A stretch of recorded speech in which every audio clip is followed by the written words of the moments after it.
And welcome to an EWTN Bookmark Brief. I'm Doug Keck. Just had the pleasure of speaking with author Philip F. Lawler about his latest book, Contagious: Faith, Why the Church Must Spread Hope, Not Fear in a Pandemic, published by Crisis, available through our EWTN Religious Catalog. Philip, tell us, what is this book about?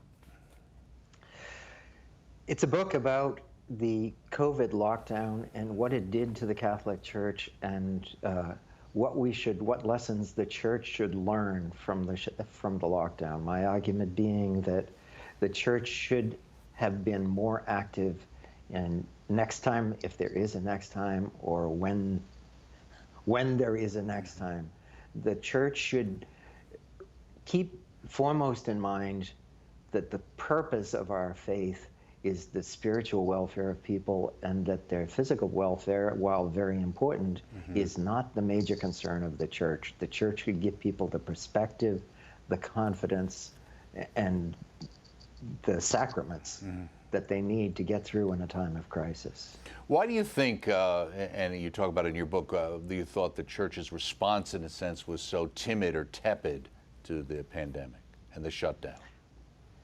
I think it's really a matter of perspectives of faith. I think that too often we are all a bit too timid in our expression of faith, and we want to express our faith in conventional terms that society, a secular society, will understand. And that's really not good enough. We have to be the leaven to that society. We have to give that society the transcendent perspective which it lacks today.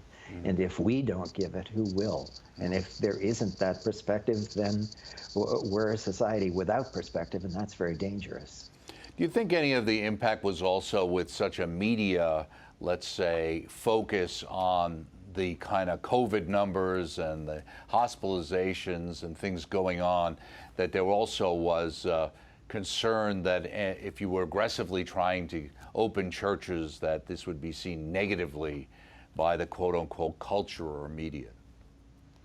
No question it would have been seen negatively. In fact, it was seen negatively when it did happen. It didn't happen often enough in my mind. But, you know, we're adults. And I think that one of the lessons that the church could have given to our society is that we're adults. We take risks all the time. We assess our own situation and decide what risks we're willing to take.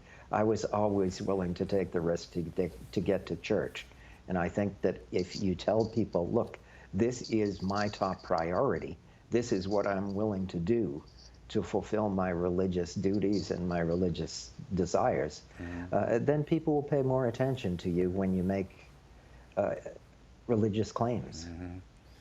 Let me ask you another question that's kind of related to it. It's just the idea of dealing with people saying, at one level, if I rely on God's mercy and God's all merciful, you know, He understands my situation, and so why should I take this risk? What is the downside? Well, the downside, first of all, there is the commandment to honor the Lord's Day, and that's a commandment. It's not optional. And religious worship, St. Thomas Aquinas tells us, is a duty in justice. It's not an optional thing. It's something that we're required to do. I think also it is required for our psychological health. We need it. We are built to need it. That's the way we're made. And it's easy to give yourselves excuses. There are lots of things to give yourself an excuse for, you know, whether you don't want to go to the gym, but you recognize going to the gym occasionally is a good thing for your physical health. Well, going to church is good for your spiritual health. That should be pretty evident to anyone who sees the connection there. Very good. They'll have to read the entire book. Philip F. Lawler, the book Contagious: Faith, Why the Church Must Spread Hope, Not Fear in a Pandemic, published by Crisis, available through our EWTN Religious Catalog. Look for the entire interview coming on the network and on demand on our EWTN On Demand platform and YouTube channel as well. This has been an EWTN Bookmark Brief. We shall catch you next time. Thanks.